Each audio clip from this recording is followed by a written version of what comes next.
Anyways. This is the one that I wanted to take a look at. I thought this was pretty interesting. About the laziest tech ever. Mr. Who? Wait, Mr. Who's the boss? Oh, I don't know. That's interesting. Anyways, let's see how lazy can it be. This is the Posher cooking robot. And apparently, if I select a meal, so paneer tikka masala, I can customize it to my taste preferences, so very spicy. If I hit start cooking, this is going to do everything for me.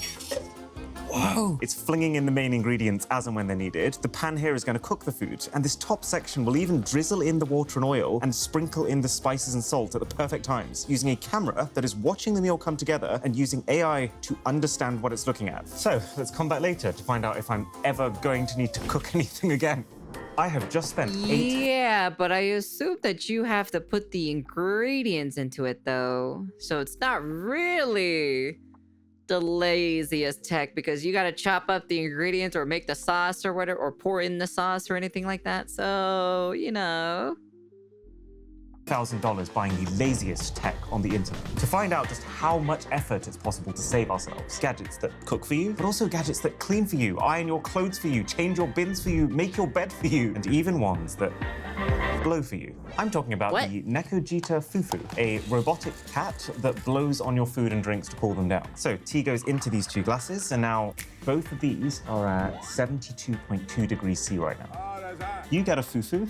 That's actually quite good design. The cat organically fastens itself around the rim of your cup. So let's see how much of a difference it makes. So it's trying to mimic the way that a human blows on their food by using a small fan on the inside that comes on and off at random intervals. Gotta say, the thing is adorable, but I'm still astounded that it has raised over $100,000 on Kickstarter. That there are thousands of people who actually want to pay for a whole separate gadget that they have to store somewhere to make sure they charge after every 60 minutes of use, all to perform a role that is very rarely needed, and even when it is, could also be achieved by just waiting for another 90 seconds. Or blowing on it. It's been 5 minutes, and there is less than a 4 degrees difference between the two. So, on the effort saved scale, Fufu blows. That's not that 10%. That's not that great, to be honest. Then how about spending $100 on the couch console to combat the tiresome hassle of leaning forward? So this is designed to keep all the stuff that you might want to have with you while you're on the couch organized, but with one extra special feature, a self-balancing gimbal cup holder. So it's using some sort of metal counterweight at the bottom to keep your drink upright, even if you rotate the tray. To up the stakes here, I should probably open the drinks.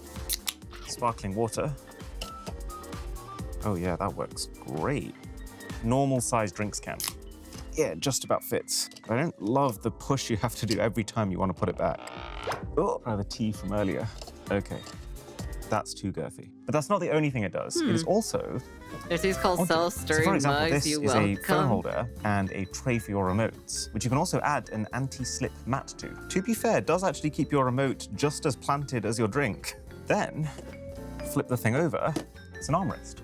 Or, let's say I don't fully finish my snacks one evening, and this spacer over here becomes your lid. Kind of. It's not very well fitting, to be honest. The strangest thing, though, has to be this USB-C port, which means if you've got a power bank, you can put it into this compartment and use another USB-C cable to then power your phone via the console. But that just feels like such a clunky way to manage the battery of your phone that still doesn't even save you having to have a cable trailing around. So would I keep this on my couch? No. Yeah. Definitely not. It just feels so over-engineered. Like, I'd way rather just have a small drinks table like this. Because you can keep anything on there with no restriction. Yeah. I'd way rather eat crisps right from the packet as opposed to measuring out a small portion into this tray and then washing the tray every time I want to change crisps. So very little effort saved, all things considered. Let's quickly check how our paneer is doing. Oh, wow. This is so cool. So the robot is taking a snapshot of the pan every 40 or so seconds that I can remotely check from my phone. It's actually become a curry already. Early lunch is fine with me. Maybe you can relate to this. I mean, just as equally, maybe not. But for me, ironing has become such a time-consuming task that I even specifically try to buy clothes just because they require less of it. But that is where the shirt butler is apparently about to change things. A reimagining of the ironing concept that is falling apart as we speak. Oh, goodness. Not one of my smoother unboxings. Sorry, but my here, chair is breaking. Instead of putting the iron onto your clothes, you put your clothes onto the iron, which is actually one of two different balloons. So you'd use this one to iron your trousers, or pants. Oh my God, actually looks ridiculous. I also feel like if someone saw this happening from the window, it would just look like I'm trying to drown someone.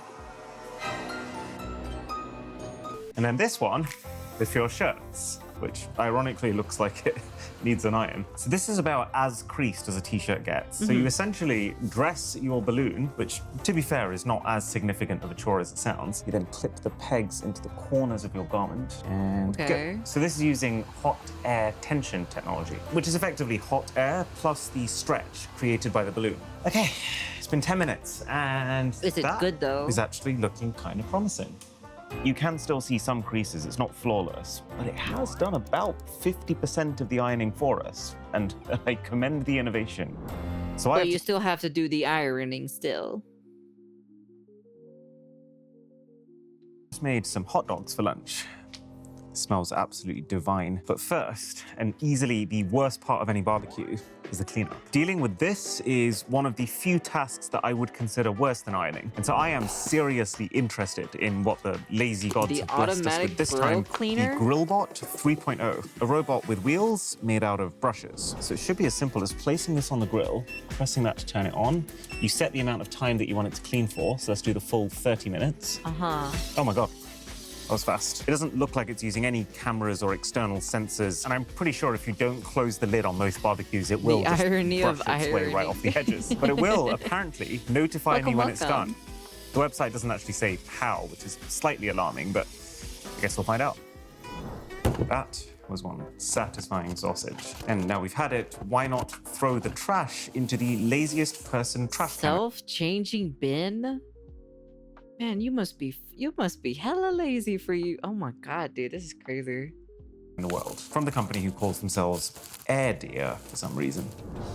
Okay, so it's got pretty responsive automatic lid opening, which is not a unique feature, but I have it on my bin and I use it all the time. Okay, let's try the flagship feature of this thing. So hold this button down. And so this is now a completely top to bottom sealed trash bag. That's such a small fucking trash can though. That's so small, bro. Bro, you'll be throwing away more bags of garbage. Like almost like if you have a family or something like that, like you'll be throwing it almost every single day at that point. There better be a self-ass wiping by the end of this video. Oh my God. Yeah, it's called a bidet. It's sealed on that end, and but it's sealed like on that end. Small, so though. I never have to even look at my trash. I can actually smell the smoke from the heat sealing that it's using on this bag. Oh, and then now it should be replacing this bag with a brand new bag ready to use. Funny how we never pronounce the R in ironing, but do it in irony. I say ironing all the time. I still say the R. It's insane. So it's actually using fans at the base of the trash can to pull the new bag into position so that it's completely filling the container. This does kind of have it all. It's battery powered, so you can put it anywhere. The battery itself lasts for up to 180 days on a charge. The bin refills here are 20 bins in one bag. So that's going to last you just as long, if not longer than the battery. You know what? Screw it. 90% effort saved. Like, I don't know about this one. If they made a bigger one, yeah, I can see the value of this one, but it's so small though. It's like, it's so small, you barely fit anything in it. Where have you been all my life? You know, there was a day when sitting down and reading a book was considered a lazy day. Then we got e-readers, which can do our page turning for us and can store an entire library's worth of content in your handbag. And now take your pillow, we be don't safe. even have to hold anything. Because the Sol glasses are supposedly the world's first wearable e-reader. Let's try it.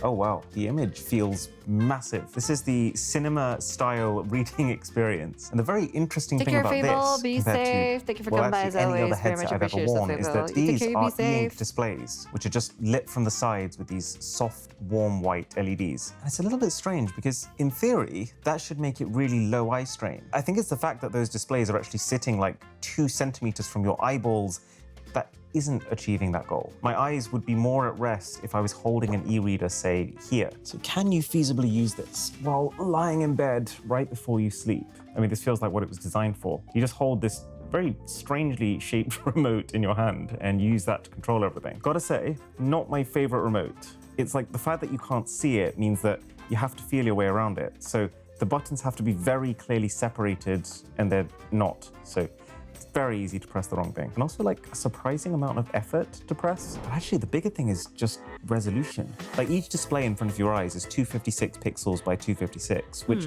sounds like a lot for how small the screens are, but the total resolution is then far, far lower than like a high-end Kindle. And Man, I'd just rather fucking have an e-reader book or just a book in general.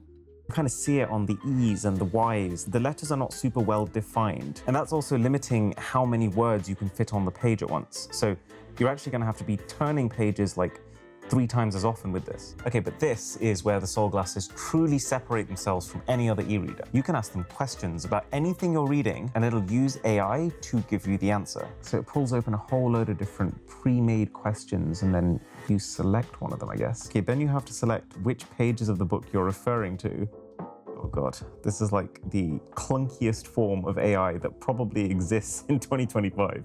There is no way that people are using these features on a regular basis. The only other thing is this autopilot mode.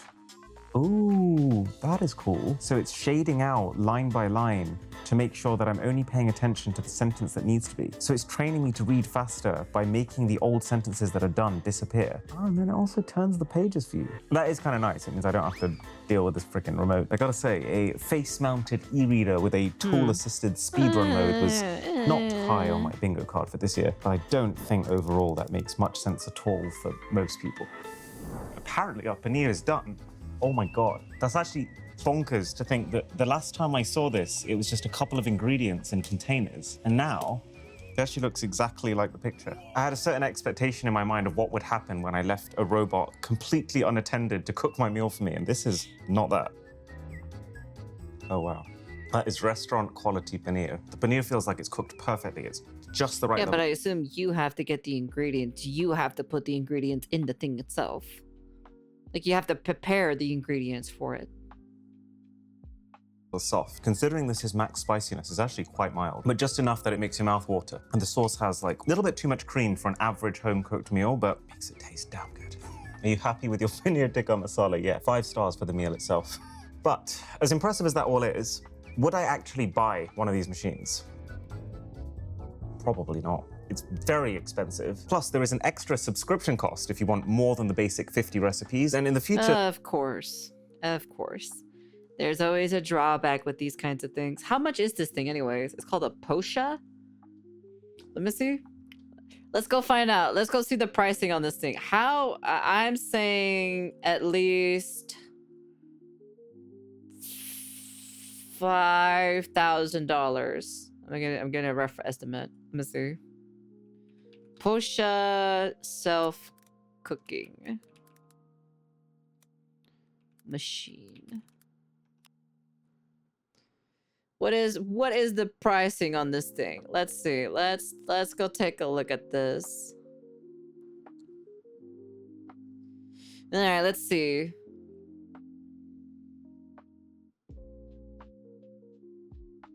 Pre-ordered now. Okay, how much is for the pre-order? Oh, it's 1,000. It's 1,500. Pre-order for 25. Pay the rest when your Posha ships. Oh. Huh.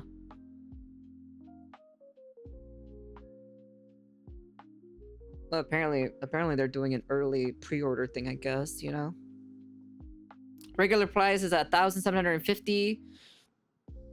But at the moment, 1,500.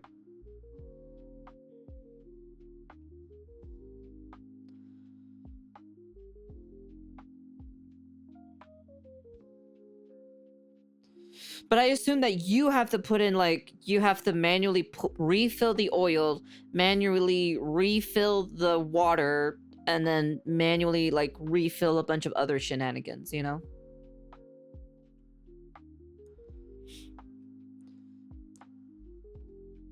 I think this would be pretty interesting for like a cooking video in the future. Like, who does it better, a person or a machine, you know? Like, who does it better? That subscription will also let you import ones from the internet, which is, I mean, very cool that it can do that. But then, yeah, that's the problem. It's like, it would be good for students or so who like literally can't cook in general, right?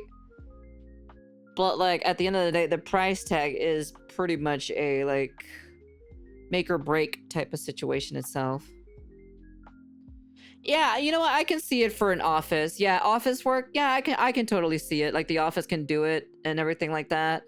Yeah, I can totally see something like that.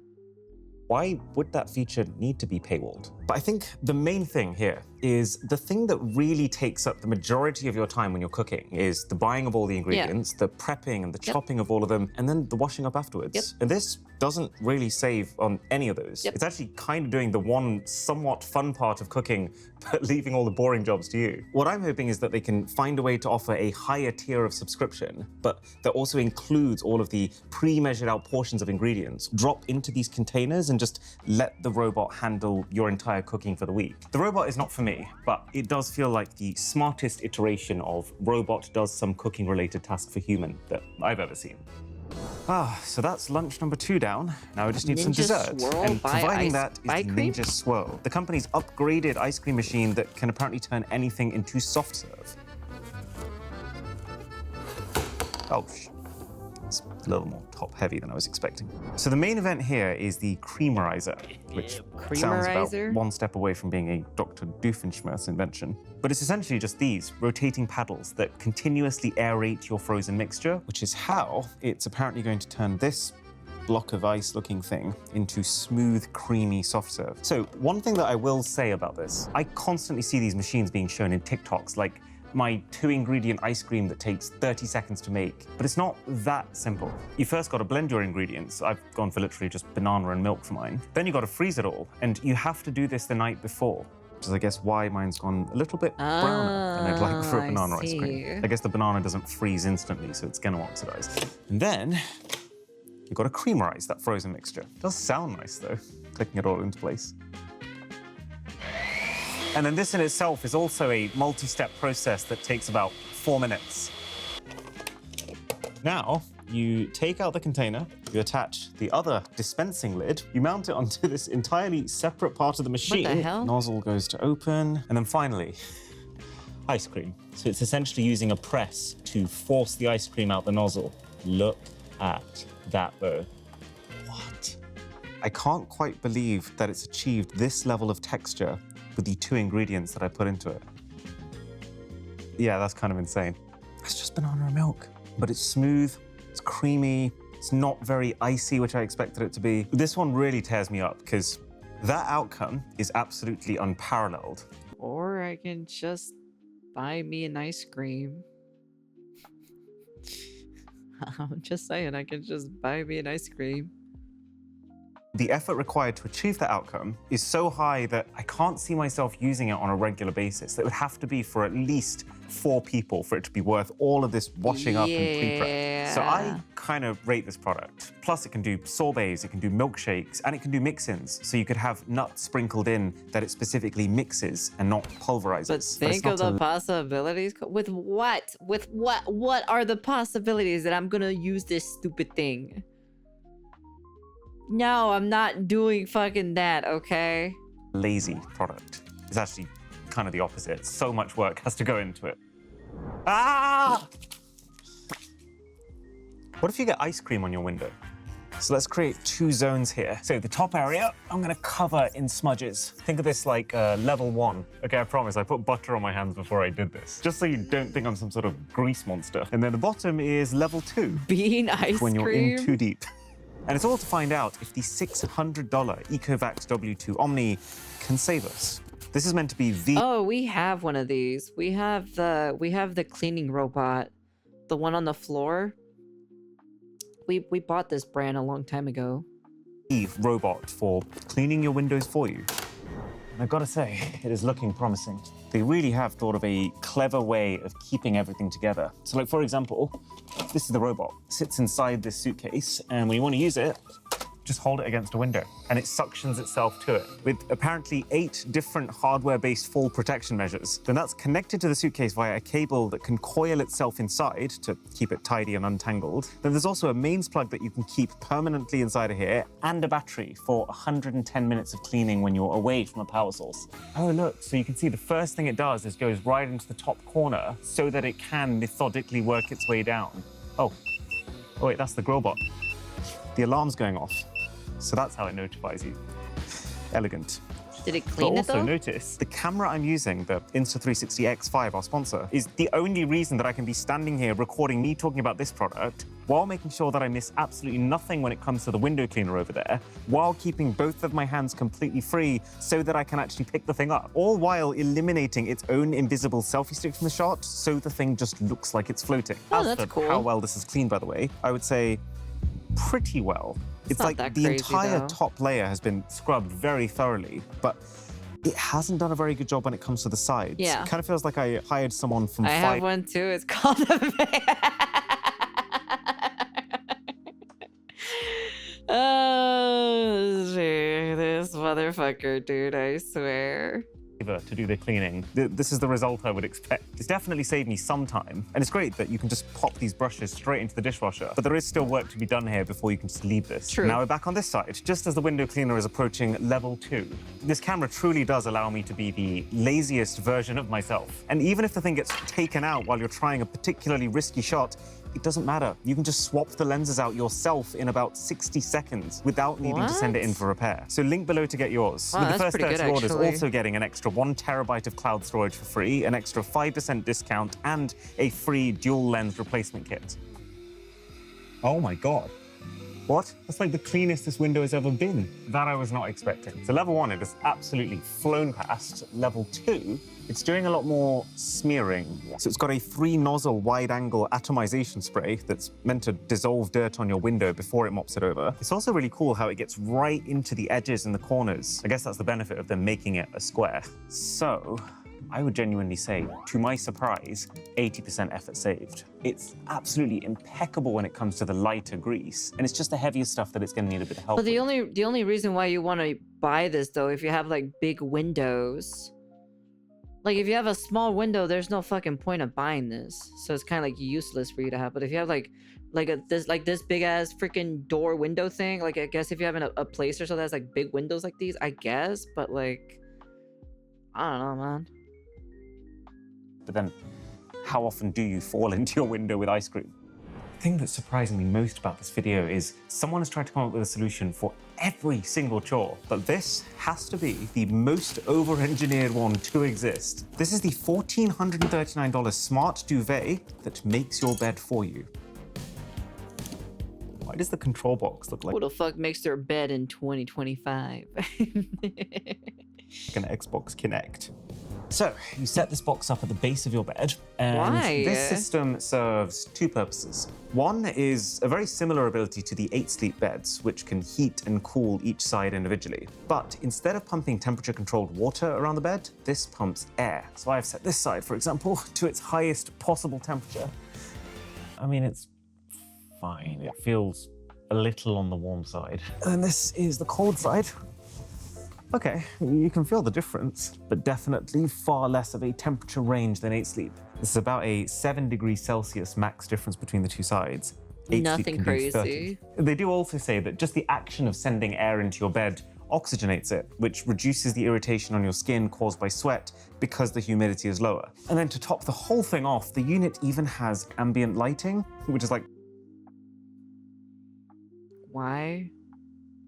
Why do we have RGB? Okay, all right, sure, yeah, I guess like okay. proper 16 million colors, the whole shebang, and even aromatherapy. So you take this What? filter out of the back of the unit, and then by soaking this foam in the oil of your choice, it'll effectively use the fans it already has on the inside to Gotta blow set through the it mood. and I'm gonna set your mom something, all right? spread that scent. It's very much giving me jack of all trades vibes. But this is what we're really here for. Bed making, start. I don't really know what to expect here. Oh, it's inflating. This is actually really clever how it works. They've got a thin inflatable sheet that goes across the entire duvet. So by pumping air into that inflatable sheet, it effectively stretches the rest of the duvet so it has to conform to its full shape, which is flat. Okay, this is probably the single coolest automation we've seen so far. Oh my God.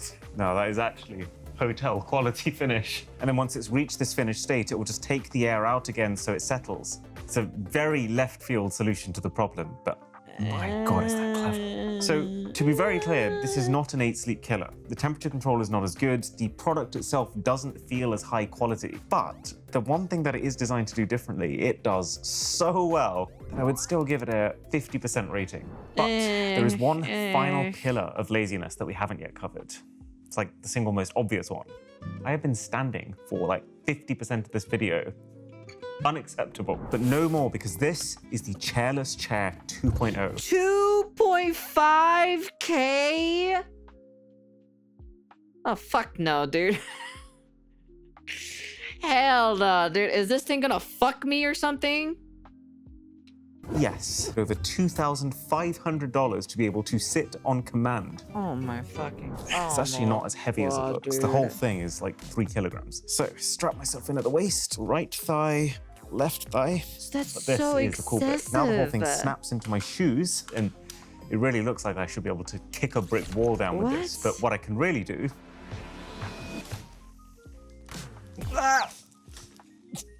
So it just failed. Thank you. So it's not flawless. You kind of have to treat it with a little bit of care. You kind of want to make sure both legs are fully extended before you put your weight on the thing. But if you do that, it's actually still not very comfortable. I'm like 70% resting, but 30% tensing my core as hard as I can so I don't tip over backwards again. And yeah, it's kind of cool how spontaneous you can be with the thing. Like now I'm walking, I can go this way, now I can decide to sit again. I just can't wrap my head around why it costs as much as it does, considering what it actually is when you break it down. As a general concept though, yeah, I could get used to this life. One small misstep in the leg goes up your ass.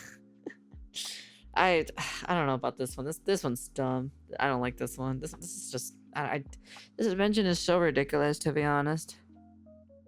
Subscribe so that I can carry on sitting here. Jesus Christ, honestly. Honestly, dude.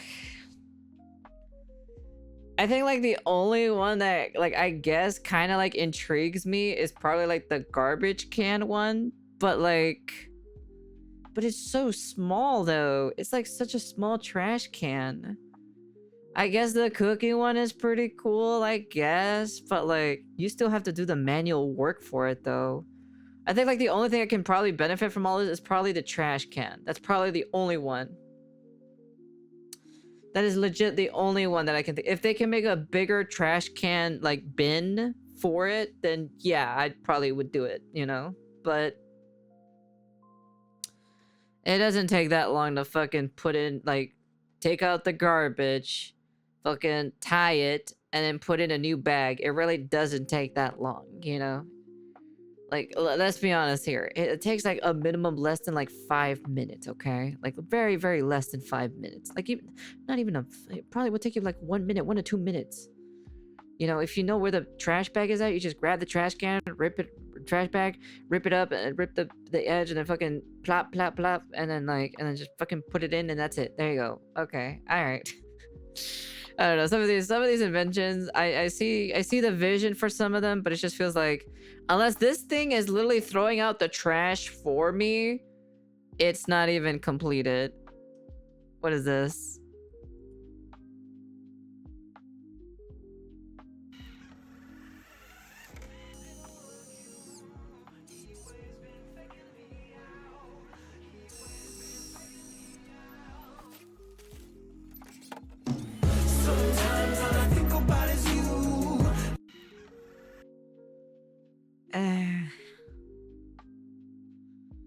I don't know. I don't know. Anyways, that's the end of the video. You guys can comment, like, subscribe to all that fancy jazzy stuff. The question is like, what's the quality on the bag? Is it actually a good quality bag or so for trash can, or is it gonna rip or something, you know? Oh well, whatever. Anyways, I guess if you're really fucking lazy, I guess you can use these, but... Oh wait, I say that, right? But then there's Asmongold, who is lazy. So... I guess he would probably use some of these. Probably not these ones in general, right? But like I think it'd probably be this one right here probably, so. Anyways, that's the end of the video. And peace.